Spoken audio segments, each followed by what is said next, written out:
Це фото. Тут мама, тато, баба, дитина.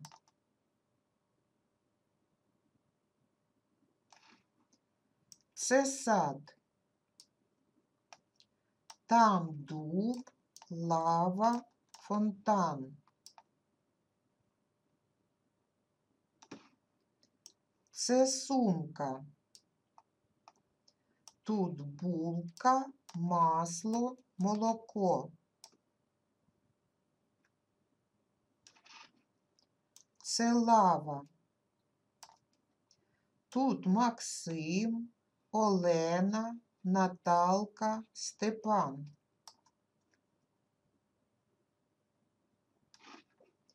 Тут молоко. А там кава, вода, пиво.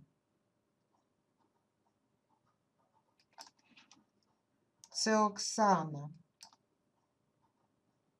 Оксана студентка. А це Семен.